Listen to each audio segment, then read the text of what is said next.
본문은 하나님의 사람 모세가 죽은 후에 하나님께서 여호수아에게 하신 말씀입니다. 모세는 죽었어도 그 영향력이 여전히 짙게 드리워져 있는 이스라엘 진영의 차기 지도자로서 하나님은 여호수아를 세우셨습니다. 여호수아도 물론 훌륭한 리더입니다. 에브라임 지파의 수장이었을 뿐 아니라 40년 전에 가나안 땅을 정탐했던 경험이 있는 사람입니다. 가나안 땅을 직접 본 경험이 있는 사람은 여호수아와 유다 지파의 수장인 갈렙밖에 없습니다. 특별히 여호수아는 모세를 그림자와 같이 받들었던 사람입니다. 그래서 모세가 어떻게 이스라엘 백성들을 지도하고 이끌어가는지를 가장 가까이에서 보았습니다. 그렇기에 차기 후계자로 여호수아만한 사람도 없었을 것입니다. 그렇다고는 하지만 모세의 후계자라는 자리는 보통 막중한 자리가 아닙니다. 모세가 너무나 큰 사람이었기 때문입니다. 하나님을 대면하여서 알던 사람, 선지자요 출애굽의 영웅인 모세의 자리를 대신한다는 것은 큰 부담일 수밖에 없습니다. 뭔가 책임을 진다는 것은 참으로 대단한 일입니다. 모든 결정과 선택을 혼자 감당해야 하기 때문입니다. 그리고 그 선택에 그 공동체 전체의 앞날이 달려 있습니다. 여호수아는 누구보다도 그 막중한 책임의 실체를 잘 알고 있었습니다. 무겁고 두려운 심정으로 진영 가운데 있는 여호수아를 하나님은 직접 만나 주셨습니다. 모세에게 말씀하시듯이 여호수아에게도 동일하게 말씀하셨습니다. 1장 5절부터 6절까지의 말씀을 같이 읽겠습니다. 5절부터 6절까지의 말씀입니다. 내 평생에 너를 능히 대적할 자가 없으리니 내가 모세와 함께 있었던 것 같이 너와 함께 있을 것임이니라. 내가 너를 떠나지 아니하며 버리지 아니하리니 강하고 담대하라. 너는 내가 그들의 조상에게 맹세하여 그들에게 주리라 한 땅을 이 백성에게 차지하게 하리라. 아멘. 뭐라고 말씀하십니까? 모세와 함께하듯 내가 너와 함께하겠다. 강하고 담대해라. 네가 이 백성에게 이 땅을 차지하게 해줄 것이다. 이렇게 말씀하셨습니다. 사랑하는 여러분, 여호수아는 사실 이 때를 위해서 준비된 사람이었습니다. 여호수아는 몰랐겠지만 하나님은 아주 오래전부터 여호수아를 준비시키셨습니다. 여호수아는 그저 모세의 시종이었던 것이 아닙니다. 르비딤에서 이스라엘이 아말렉과 전쟁을 했던 것을 기억하십니까? 그때 모세가 산 꼭대기에서 손을 들면 이스라엘이 이기고 손을 내리면 아말렉이 이겼습니다. 그래서 모세의 팔이 내려오지 않도록 아론과 훌이 모세의 두 팔을 붙들어 올렸습니다. 결국 이스라엘이 아말렉을 쳐서 무찔렀습니다. 그때 산 아래에서 전쟁을 이끌던 사람이 누구입니까? 여호수아입니다. 하나님께서는 전쟁에서 승리하고 난 다음에 놀랍게도 이렇게 말씀하셨습니다. 출애굽기 17장 14절 말씀을 제가 읽겠습니다. 여호와께서 모세에게 이르시되 이것을 책에 기록하여 기념하게 하고 여호수아의 귀에 외워 들리라. 내가 아말렉을 없이 하여 천하에서 기억도 못하게 하리라. 아멘. 하나님은 아말렉과 전투했던 모든 내용을 여호수아가 듣고 외우게 하셨습니다. 왜 그렇게 하셨을까요? 여호수아는 가나안 땅에서 이스라엘 백성을 이끌 수장이 되어야 하기 때문입니다. 하나님은 진작부터 여호수아를 준비시키신 것입니다. 하나님이 승리하는 법을 여호수아에게 가르치신 것입니다. 잊지 않도록 외우게 하신 것입니다. 사랑하는 여러분, 사람은 누구에게나 사명이 있습니다. 하나님이 사람을 지으실 때 저마다의 계획이 있으십니다. 예를 들어서 어떤 기술자가 청소기를 하나 만들었습니다. 그런데 이 청소기는 청소하는 데에는 관심이 없고 컴퓨터가 되기만을 동경한다면 그 청소기를 어디에다 쓰겠습니까? 청소를 못하는 청소기는 아무 쓸모가 없이 버려질 것입니다. 사람도 저마다 하나님이 만드신 목적이 있습니다. 그것이 사명입니다. 사람은 그 사명대로 살 때 가장 가치 있는 인생을 삽니다. 그리고 그 사명을 이루어갈 때 가장 많은 것을 얻습니다. 행복을 누립니다. 말할 수 없는 성취를 느끼게 됩니다. 무엇보다도 가장 영향력이 있는 인생을 살게 됩니다. 그런데 사람들은 자신의 가치를 모른 채 살아갑니다. 자기가 원하는 삶을 살려고만 합니다. 자기가 원하는 대로 성공하기를 원하고 자기가 동경하는 것만이 전부인 줄 압니다. 자기 방식대로 하나님의 일을 하겠다고 합니다. 내가 원하는 방식으로 하나님을 섬기겠다고 합니다. 마치 컴퓨터가 되고 싶어하는 청소기와 같습니다. 그러나 여러분, 하나님이 우리의 섬김을 받으셔야만 하는 분입니까? 사람의 섬김이 없으면 하나님이 아무것도 못하십니까? 절대 그렇지 않습니다. 하나님은 전능자이십니다. 모든 것을 다 가지신 분이십니다. 말씀으로 천지를 창조하신 분이십니다. 그런데 왜 하나님이 우리 한 사람 한 사람에게 사명을 주셨습니까? 우리가 아니면 그 일을 못하기 때문에 그러실까요? 아닙니다. 우리가 아니어도 하나님은 하나님의 뜻을 이루실 수 있으십니다. 내가 헌금하지 않아도 하나님은 가장 부자이십니다. 내가 헌신하지 않아도 그 헌신을 할 다른 헌신자는 얼마든지 있습니다. 내가 아니어도 됩니다. 내가 아니면 안 되는 일 같은 것은 없습니다. 내가 하나님께 해드릴 수 있는 것이 무엇입니까? 내가 받은 모든 것이 하나님의 것입니다. 본디부터 내 것인 것은 없습니다. 내가 무엇을 하든지 그것은 하나님께 받은 것을 돌려드리는 것뿐입니다. 몇 년 전에 제가 야곱 신부의 편지라고 하는 영화를 본 적이 있습니다. 혹시 보신 분이 계십니까? 러닝타임이 75분밖에 되지 않는 짧은 영화인데 감동은 참 오래 남았던 것 같습니다. 야곱 신부는 시골의 조용하고 낡은 사제관에서 홀로 살아갑니다. 야곱 신부는 평생을 사람들의 고민이 담긴 편지를 읽으면서 답장도 쓰고 그들을 위해서 기도하는 일을 해왔습니다. 그런데 언젠가부터 늙어서 눈이 보이지 않게 되었습니다. 그래서 편지를 대신 읽어줄 사람을 구했는데 레일라라고 하는 여자가 사제관으로 오게 됩니다. 레일라는 살인전과가 있어서 종신형을 선고받은 사람이었지만 사회봉사를 하는 조건으로 출소한 사람이었습니다. 레일라는 처음에는 야곱의 신부에게 온 편지를 읽어주는 일을 너무나 싫어해서 몰래 편지를 버리기도 하고 심술을 부리기도 합니다. 그러다가 편지가 점점 줄기 시작했습니다. 사람들은 늙어가는 야곱 신부에게는 주례를 부탁하지도 않았고 편지를 써서 보내지도 않았습니다. 편지가 오지 않으면 너무나 실망하는 야곱 신부를 보면서 레일라는 연민을 느끼게 됩니다. 레일라는 편지가 온 것처럼 속임수를 쓰기도 하고 예전에 버렸던 편지를 찾느라고 애를 쓰기도 합니다. 나중에 밝혀지지만 레일라는 가정폭력을 일삼던 형부를 죽였는데 레일라의 언니가 야곱 신부에게 편지를 했던 것을 알게 됩니다. 야곱 신부는 레일라의 언니를 편지를 통해 받고 늘 레일라를 위해서 기도했습니다. 레일라는 편지를 통해 언니의 사랑과 용서를 깨닫게 됩니다. 아무 의미가 없는 줄 알았던 편지를 통해 은총을 깨닫게 된 것입니다. 저는 특별히 영화 말미에서 야곱 신부가 레일라에게 한 대사가 기억에 남습니다. 제가 읽어드리겠습니다. 난 이 일을 하나님을 위해서 하는 거라고 생각했어요.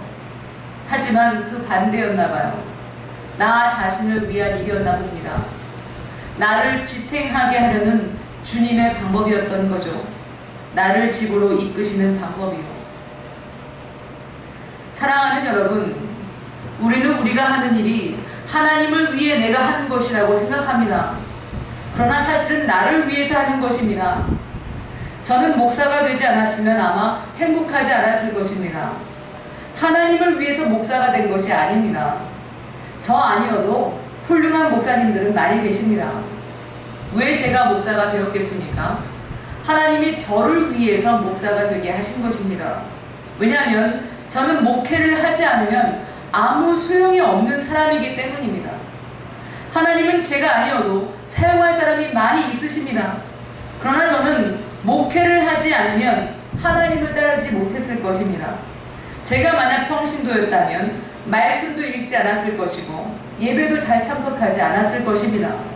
그나마 목사가 되었기 때문에 말씀 안에서 살고 주의 성전에서 은혜를 누릴 수 있게 된 것입니다. 내가 하나님께 무언가 해드린다고 생각하십니까? 절대 그렇지 않습니다. 하나님이 주시는 사명은 나를 위해서 주시는 것입니다. 내가 그 사명을 감당할 때 나는 살아갈 힘을 얻게 되기 때문입니다.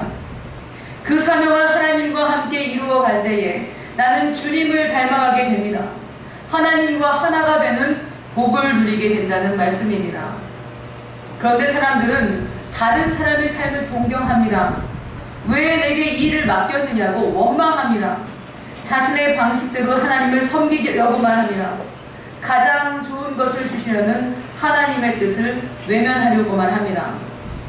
로마서 9장 20절부터 21절까지는 이렇게 말씀합니다. 이 사람아, 내가 누구이기에 감히 하나님께 반문하느냐? 지음을 받은 물건이 지은 자에게 어찌 나를 이같이 만들었느냐 말하겠느냐? 토기장이가 진흙 한 덩이로 하나는 귀 있을 그릇을, 하나는 천 있을 그릇을 만들 고난이 없느냐? 아멘. 귀하다 천하다 하는 것은 세상의 눈으로 보았을 때 그런 것입니다. 토기장이에게는 모든 것이 귀한 그릇입니다. 그릇의 존재인은 오직 토기장이이신 하나님께 달려있는 것입니다. 오늘 본문 7절과 8절 말씀을 다시 한번 크게 읽어보겠습니다.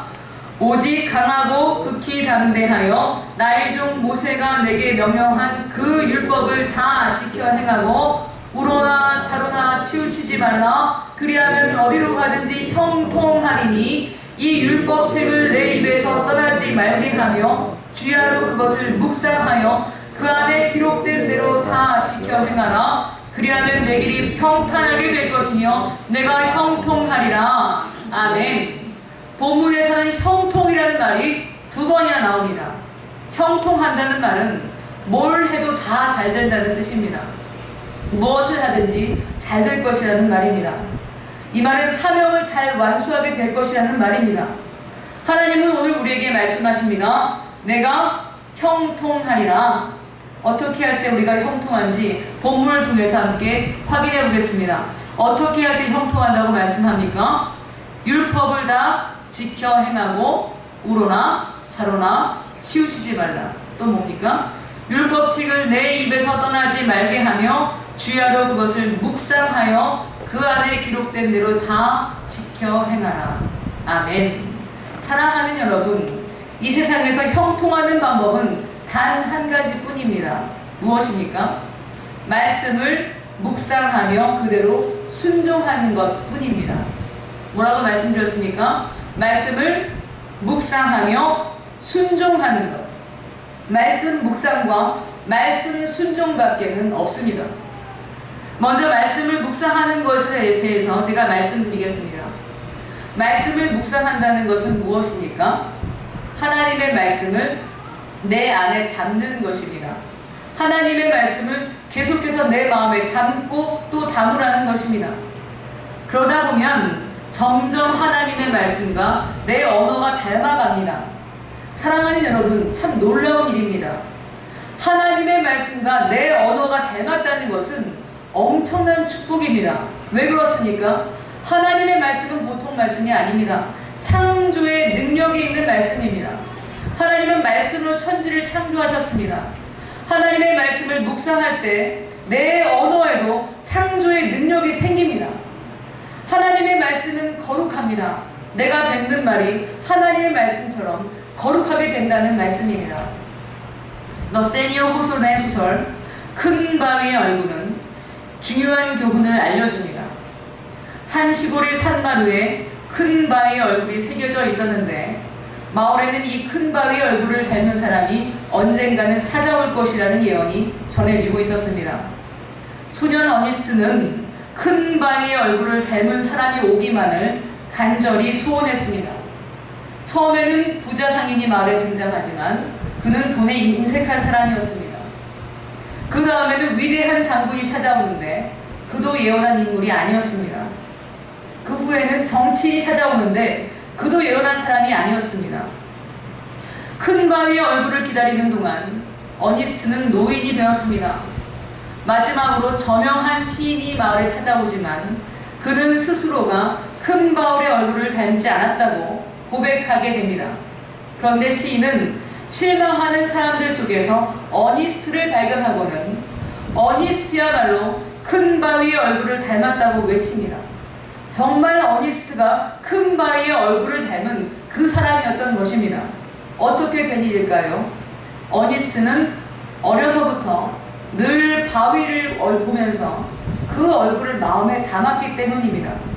자신의 얼굴과 인격이 어느새 큰 바위의 얼굴을 담게 되었습니다. 사랑하는 여러분, 하나님의 말씀을 마음에 담으면 우리의 말이 하나님의 말씀을 담습니다. 우리가 하나님을 닮게 됩니다. 하나님을 닮아서 거룩해지게 됩니다. 믿으시기를 바랍니다. 디모데전서 4장 5절에는 이렇게 말씀합니다. 하나님의 말씀과 기도로 거룩하여짐이니라. 아멘. 요한복음 17장 17절에서 예수님도 말씀이 우리를 거룩하게 한다고 말씀합니다. 그들을 진리로 거룩하게 하옵소서. 아버지의 말씀은 진리니라. 아멘. 어떻게 하면 주님을 닮을 수 있습니까? 말씀을 묵상하면 됩니다. 말씀을 묵상하면 하나님의 인격이신 말씀을 우리가 담게 됩니다.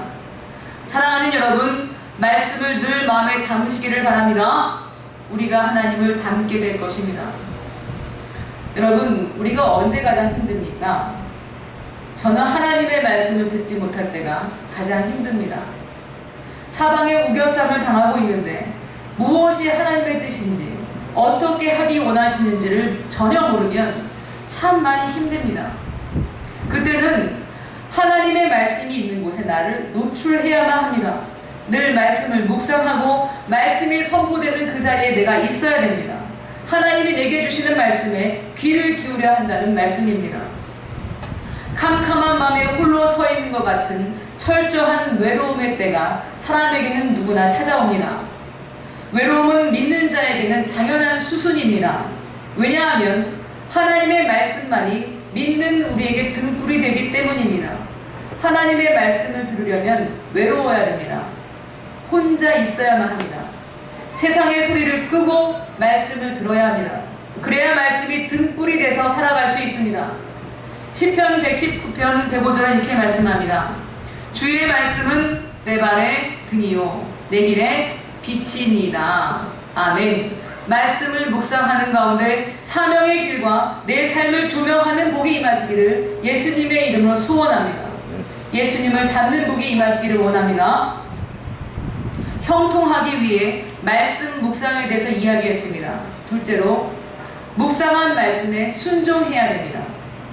말씀대로 산다는 것은 여러분 쉽지 않습니다. 저는 특별히 두 가지를 권면하고 싶습니다.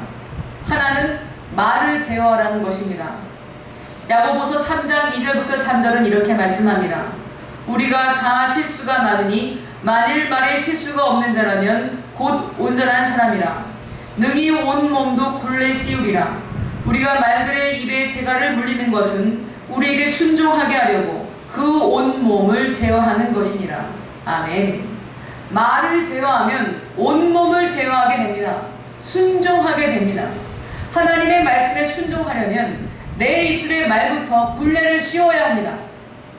내 입에 하나님의 말씀을 담고 절대로 부정적인 말은 담지 마십시오. 특별히 사람에 대해서 평가하는 말은 하지 마십시오. 잘못된 점을 생각하거나 말하지 마십시오. 누군가의 단점을 말하다 보면 그 단점 때문에 그 사람을 나쁘게 평가하게 됩니다. 그러다 보면 원망하는 말도 쏟아내게 됩니다. 말로 범죄하게 됩니다. 사람의 부정적인 면을 말하지도 원망하지도 말기 바랍니다. 그런 말은 입에 담기를 제어하고 대신에 하나님의 말씀을 입으로 암송하고 선포하십시오. 우리 교회 어린이들은 예배 때마다 말씀을 외우고 있습니다. 참 귀한 일입니다. 말씀을 외우는 것은 그 말씀을 내 마음에 담아두는 것입니다. 내 온몸을 제어하는 것입니다. 야고보서 3장 10절부터 12절에는 이렇게 말씀합니다. 한 입에서 찬송과 저주가 나오는도다. 내 형제들아 이것이 마땅하지 아니하니라. 샘이 한 구멍으로 어찌 단물과 쓴물을 내겠느냐. 내 형제들아 어찌 무화과 나무가 감람 열매를 포도나무가 무화과를 맺겠느냐. 이와 같이 짠물이 단물을 내지 못하느니라. 아멘. 묵상한 말씀을 외우고 그 말씀을 생활 가운데 선포하십시오. 그러면 절대로 악한 말은 점점 힘을 잃게 될 것입니다. 말씀을 암송하며 선포하는 입술로 인해서 순종하게 될 것입니다. 두 번째는 말씀에 실천하기 위해서 전력을 다하라는 말씀입니다. 얼마만큼 전력을 다해야 될까요? 전혀 이해되지 않아도 그 말씀에 순종하는 것이 죽을 만큼 힘들어도 최선을 다하시기를 바랍니다. 사랑하는 여러분, 순종하기 어려운 말씀일수록 비밀이 숨겨져 있습니다. 순종하기 어려운 말씀에 순종하면 믿음의 삶에 비약적인 도약이 일어나게 됩니다. 창세기 22장에는 하나님께서 아브라함에게 독자인 이삭을 번제로 바치라는 말씀을 하십니다. 아무리 믿음이 깊은 아브라함이라고 할지라도 100세의 어른 외아들을 죽이라는 말씀에 어떻게 순종하기가 쉬웠겠습니까? 그것도 아들을 번제물로 드리라고 하고 있습니다. 번제는 여러분, 어지간한 담력이 없으면 짐승가지도 하기가 힘든 것입니다. 죽여서 피를 다섯 쏟아내고 가죽 벗겨서 부위별로 잘라서 불 위에 얹어서 제가 될 때까지 태우는 것입니다. 그런 일을 어떻게 사랑하는 아들에게 하겠습니까? 물론 하나님이 그런 명령을 내리신 이후의 일을 우리는 잘 알고 있습니다. 아브라함의 입장에서는 하나님의 그 말씀을 듣고 난 그 순간부터 얼마나 갈등하고 고심했겠습니까? 독자인 이삭을 번제로 바치라는 그 말씀을 듣고 잠을 못 이루었을 그날 밤부터 모리아 산까지 가는 그 사흘 동안에 아브라함의 마음은 수없는 의심과 회의, 순종하기 싫어하는 마음, 아들 데리고 도망가고 싶은 마음, 여러 가지 갈등으로 얼마나 흔들렸을 것입니까? 그리고 마침내 그 모든 혼돈 속에서 결국 순종하기로 선택한 그 순간 하나님은 이렇게 말씀하십니다. 내가 내 아들 내 독자까지도 내게 아끼지 아니하였으니 내가 이제야 내가 하나님을 경외하는 줄을 아노라. 아멘. 무슨 말일까요? 이제야 내가 하나님을 경외하는 줄을 아노라. 이 말씀을 잘 묵상해보면 교훈을 얻습니다. 사람의 순종은 수많은 의심과 갈등 속에서 완성된다는 것입니다. 하나님께서 이제 알겠다 이렇게 말씀하신 것은 그간 아브라함이 순종한 것이 아무 의미도 없다는 그런 뜻이 아닙니다. 독자를 아끼지 않고 하나님께 번제로 드리겠다는 결심을 하기까지 흔들리고 회의하며 갈등한 결과로 얻은 순종이기에 하나님이 높이 평가하신 것입니다. 왜 하나님께서 이삭을 번제로 바치라고 하셨는지 우리는 알 수 없습니다. 그러나 분명 그 순종의 과정이 아브라함에게는 필요한 일이었을 것입니다. 이 사건은 하갈과 이스마엘을 내쫓은 다음에 일어난 사건입니다. 불화의 씨앗이 사라지고 아브라함의 가정은 평화를 얻었습니다.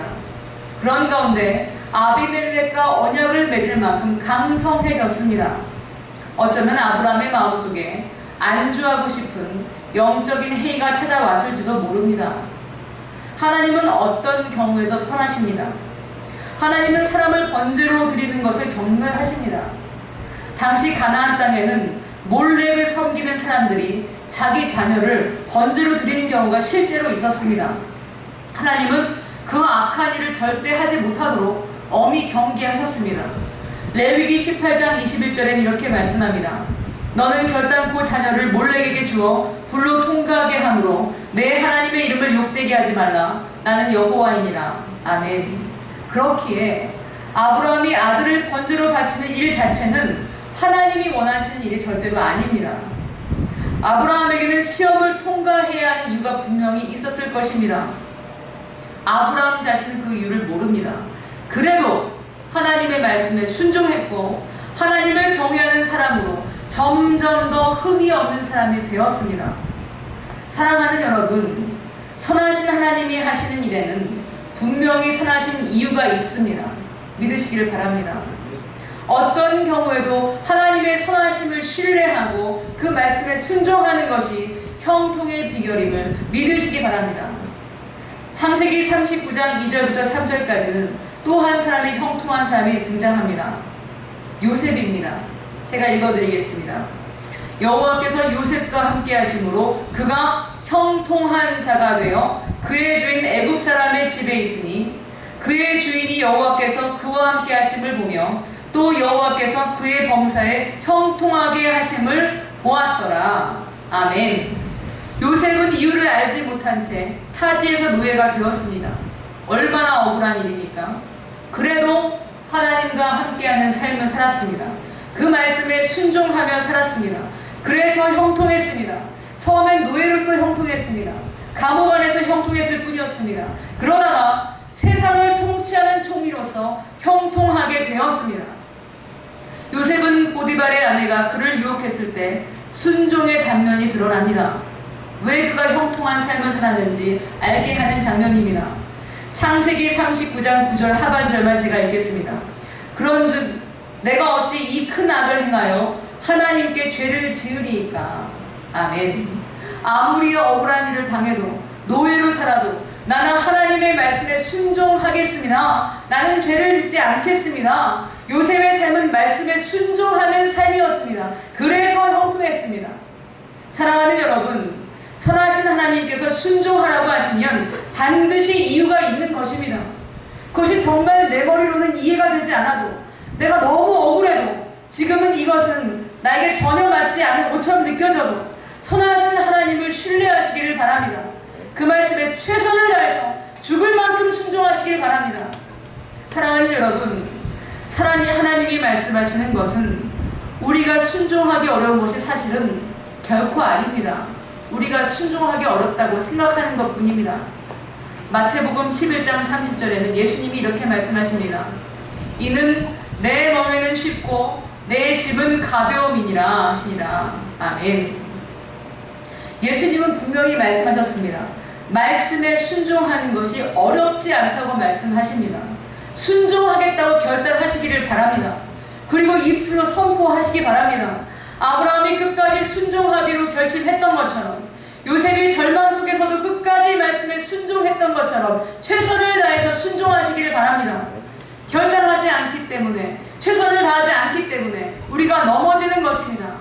예수님께서는 내 멍에는 쉽고 내 짐은 가볍다고 말씀하셨습니다. 믿으시기를 바랍니다. 늦지 않았습니다. 늦지 않았습니다, 여러분.